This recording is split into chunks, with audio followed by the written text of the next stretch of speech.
पे डॉक्टर का rape and murder हुआ था, उस वक्त आप यही इमरजेंसी डिपार्टमेंट में ही थे। क्या हुआ था उस दिन एक्चुअली? देखिए, मेरा ड्यूटी था 8 PM से अगले दिन 8 AM तक। उस टाइम में कुछ भी नहीं हुआ, हम लोगों का किसी को कुछ पता नहीं था, क्योंकि इमरजेंसी में बहुत सारा पेशेंट था, हम लोग उसमें बिजी थे। और 8 AM के बाद मेरे जो हैंड ओवर आया डॉक्टर पॉली समद्दर मैडम, उसको हैंड ओवर देके हम लोग कॉलिग चाय पी के 9 AM तक उधर थे। 9 AM के बाद हम घर चला गया। घर जाने के बाद 11:45 को करके अप्रॉक्स टाइम एक ग्रुप मैसेज आया, एक रात में एक इंसिडेंट हुआ, एक लड़की को मौत हो चुका है।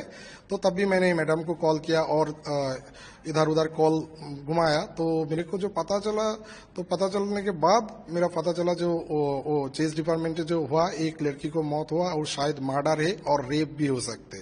तो अभी क्या हुआ, मैडम जो मेरे को मैडम बोला था जो उसको चेस डिपार्टमेंट का जो HOD है डॉक्टर अरुणाभ दत्त चौधरी, उन्होंने मैडम को आके वो 10 AM के बाद बोला था, देखिए मेरा डिपार्टमेंट का एक PGT का डेथ हो चुका है, आप मेरे साथ चलिए और ये डेथ कंफर्म किया और इसके बाद क्या फॉर्मेलिटी हुआ वो दिखाएंगे, करिए।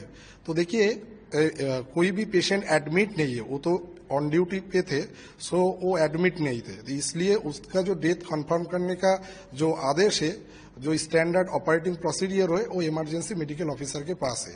तो स्टैंडर्ड ऑपरेटिंग प्रोसीडियर के हिसाब से वो लड़की को बॉडी इमरजेंसी में लेके आना चाहिए। लेकिन ये तो एक सेंसिटिव केस है, एक लेडी डॉक्टर का उसी ड्यूटी हॉल में मौत हो चुका है। तो मैडम उसको मैडम जाके देखा, जी बॉडी ठीक है, कोई बात नहीं, हम देख लेंगे। तो उसके बाद जब उन्होंने जाके देखा, जो भी देखा है, उनको HOD को बोला, जो देखिए आप लोग भी प्रोफेसर है, हम भी डॉक्टर है, आपको भी एक्सपीरियंस है, डेथ आप लोग डिक्लेयर किया, हम भी कर रहे हैं, आप एक काम कीजिए, उनके घर वाले को फोन कीजिए और आधार कार्ड लेके आइए, मेरे इमरजेंसी में लेके आइए, इमरजेंसी में एक टिकट करना पड़ेगा। उसके बाद आधार कार्ड के हम लोग डेथ सर्टिफिकेट इशू करेंगे। उसके बाद पोस्टमार्टम रूम में जाएंगे time and cause of death जानने के लिए।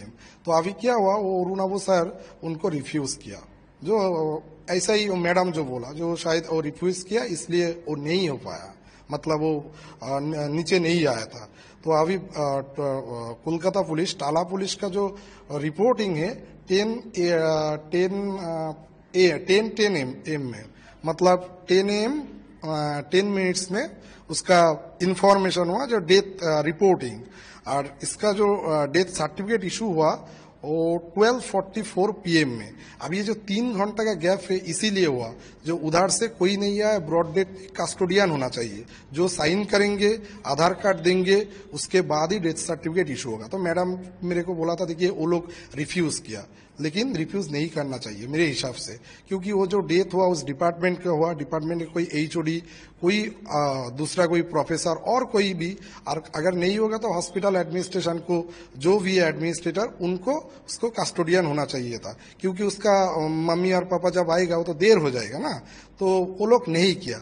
अब ये 3 घंटा का जो गैप है, 2-3 घंटा का जो गैप है, ये तो एक्सप्लेनेशन नहीं है। क्योंकि एक्सप्लेनेशन क्यों नहीं है, देखिए उतना टाइम क्या कर रहा था, जो मेरा जो कंफ्यूजन है, और जो डॉक्टर लोग अभी आंदोलन कर रहा है, जो लाल बाजार के सामने जो धरना दे रहा है, इसीलिए देखिए उस 3 घंटा में वो लोग क्या किया, इसलिए कंफ्यूजन है। उसके बाद कुछ वायरल वीडियो न्यूज में आया था, उस वायरल वीडियो में दिखा रहे थे जो सेमिनार रूम में जो बॉडी मिला था, तो उसका वो मैडम DC सेंट्रल मैडम बोल रहा था, जो कॉर्डन ऑफ किया 40 फीट में 51 फीट का लंबाई में। तो अभी हम लोगों का जो क्वेश्चन है, जो 11 फीट है, 11 फुट में कोई फुटप्रिंट नहीं है, इसका क्या गारंटी है? और वो एंट्री एग्जिट 1 हो और 2 हो, क्रिमिनल तो उसमें जा सकते। और अगर वो 11 फुट में जो लोग रह रहे थे, उनका जाने का क्या मकसद है? उनमें दिखाई दे रहा है बहुत सारा डॉक्टर है, जो भी फॉरेंसिक का है, एक एडवोकेट है, एक data entry operator of national medical college, जो प्रिंसिपल का, एक्स प्रिंसिपल का PA थे। क्यों? उसका क्या काम था? Data entry. वो नेशनल मेडिकल कॉलेज में पोस्टेड, इधर बोल रहा है वो एक प्रिंसिपल का PA, जो भी है PA है, तो क्राइम सीन में किया है। और उधर कोलकाता पुलिस खड़े थे, तो एक क्राइम सीन हुआ। जब क्राइम सीन कॉर्डन ऑफ कर दिए गए, वो तो कोलकाता पुलिस के अंडर है अभी। तो अभी उधर इस लोग कैसे जाएंगे? प्रिंसिपल का एक एडवोकेट है, उसका क्या काम है उधर? कोई काम नहीं है। इनका दूर दूर तक कोई रिलेशन नहीं है। और जो डॉक्टर है, कोई डॉक्टर बर्धमान मेडिकल कॉलेज का, कोई वो मालदा और आदर्श मेडिकल कॉलेज का, उसको कैसे इन्फॉर्मेशन पता चला? देखिए, मैंने ड्यूटी करके इधर गया, मेरे पास कोई इन्फॉर्मेशन नहीं आया, और जो बाहर का डॉक्टर उनको पता चल गया और वो क्राइम सीन पहुंच चुका है। ये जो चीज है ना, ये चीज थोड़ा कंट्रोवर्शियल नहीं, पूरा का झूठा लग रहा है। इसलिए लग रहा है जो एविडेंस भी टेम्पर हुआ। और वो जो 51 फुट का 40 फीट का जो थियोरी दिखा रही है, अब कैसे बोल सकते हो क्राइम 11 फुट पे नहीं हुआ? और कोई फुटप्रिंट बाहर में भी नहीं हुआ, और प्लेस ऑफ ऑकरेंस ऐसे ही हुआ, उधर ही हुआ। ऐसा भी तो हो सकते। देखिए, कोई भी मर्डर होता है तो बॉडी मर्डर एक जगह पे होता है, डंपिंग अगले जगह पे हो सकते। तो अभी हम लोग वो कोलकाता पुलिस जाके वो 15-20 मिनट में उसको पता चल गया 40 फुट में क्राइम हो गया। ये तो पूरा का पूरा ही एक हास्यकर चीज है। मतलब इनका कोई वैलिड ग्राउंड ही नहीं है। अच्छा, जैसे कि जो डॉक्टर थी वो नाइट ड्यूटी में उस दिन थी, सीनियर वो ही थी। तो हॉस्पिटल्स में तो ऐसा होता है ना कि जूनियर्स उनके अंडर में हो, या पेशेंट के बारे में जूनियर सीनियर्स के पास जा जाके बार बार पूछा जाता है, या फिर चेकअप के लिए, या एक्सवाइजेड काफी काम होते हैं। लेकिन 3 बजे से लेकर 9 बजे तक क्या एक बार भी किसी ने डोर नॉक नहीं किया, या फिर ये जानने की कोशिश नहीं की कि ये डॉक्टर मैम है कहाँ इतनी देर? देखिए, ये भी एक कंफ्यूजन का बात है। उसी जो देखिए, एक मेडिकल कॉलेज है, प्राइमरी हेल्थ सेंटर नहीं, एक डायनामिक डिपार्टमेंट है। सभी टाइम पेशेंट का सर्विस चल रहा है। उधर उनके साथ डॉक्टर है, उधर नर्सिंग स्टाफ है, ग्रुप डी स्टाफ है, पेशेंट दोनों डिपार्टमेंट, दोनों वार्ड में पेशेंट है। और पेशेंट का जो घर वाले, कोई कोई पेशेंट के उनके साथ रहते हैं, कुछ कुछ डिपार्टमेंट के। अगर नहीं है तो ठीक है, लेकिन इतना बड़ा हेनस क्राइम हुआ, कोई साउंड नहीं हुआ, कोई किसी को पता नहीं चला, ये तो नहीं हो सकते। और एक बात देखिए, अगर 2 PM और 3 PM वो लड़की खाने के बाद सेमिनार रूम में सो गया, ठीक है, कोई बात नहीं। अगर वार्ड में पेशेंट खराब होता है तो क्या करते हैं? नर्सिंग स्टेशन में जाती है। नर्सिंग स्टेशन क्या करती है? वो जो स्टूडेंट है, मतलब वो जूनियर डॉक्टर जो थे, उनके बोलते थे। अगर उनका कोई ओपिनियन लेना चाहिए तो उसके पास ही तो जाना चाहिए। तो उस रात में कोई भी नहीं हुआ, कुछ भी नहीं हुआ।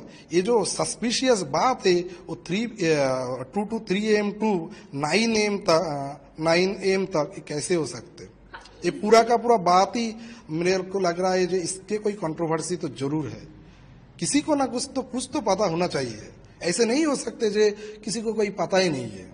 ओके, जैसे आपने बोला कि HOD ने इमरजेंसी में कॉल करके बोला, कॉल करके नहीं, वो आके बोला। हाँ, वही आके बोला SOP के तहत की डेथ सर्टिफिकेट इश्यू करना है। तो बॉडी जिस तरह से देखा गया था, एज ए डॉक्टर क्या लगा था कि ये एक नॉर्मल डेथ है या रेप या गैंग रेप? देखिए, मैडम थे, तो मैडम जो मेरे को डिस्क्रिप्शन दिए थे, और वायरल तो सोशल मीडिया पे उसका पिक्चर भी वायरल हो गया था। ऑफिशियली हम तो नहीं बोल सकते, लेकिन सोशल मीडिया के बहुत सारे लोगों को पता चल गया, जो उनका बॉडी भी वायरल हो गया था। और मैडम के एक कॉलीग के सबका जो भी डिस्क्रिप्शन मैंने सुना है, वो तो सुइसाइड नहीं हो सकते, वो तो clear cut case of homicide case. क्योंकि देखिए कि कोई अंडरगारमेंट्स और लोअर वाली कोई उनके अंडरवेयर नहीं थे, वो ऐसे हालत में तो कोई सुइसाइड नहीं कर सकते। तो ये तो कोई रॉकेट साइंस, फॉरेंसिक साइंस भी जानना नहीं चाहिए, इसलिए तो ये बोल ही सकते होमिसाइड है। क्योंकि किसी के ऊपर कोई सुइसाइड के बाद वो मतलब ड्रेस छोड़ के, ड्रेस खुल के कोई भी सुइसाइड नहीं कर सकते, ये तो नहीं हो सकता। अभी देखा जा रहा है कि ये जो मर्डर की मिस्ट्री है, ये दिन पर दिन और गहरी होती जा रही है। क्या उनके जो डॉक्टर विक्टिम थी, उनका कोई भी यहाँ पे कलीग या उनका फ्रेंड कोई ऐसा है जो कि उस दिन के बारे में बता रहा हो, या फिर उसे कुछ पता हो? देखिए, कोई भी कहीं पे भी कोई घटना हुआ ना, उसका घटना का उनका आसपास लोगों का कुछ पता चलता। लेकिन इधर क्या हुआ, इस क्राइम के बाद 1 महीना ऑलमोस्ट हो गया, 1 महीने नहीं, 1 महीने से थोड़ा सा कम है। आज तक मैंने सुना नहीं जो किसी से कोई पॉजिटिव रिस्पॉन्स इधर उधर सुना नहीं। अभी ये लोग जा रहा है, जो भी विटनेस है और जो भी स्टेक होल्डर है, वो CBI ऑफिस में जा रहा था, कोलकाता पुलिस में जा रहा था।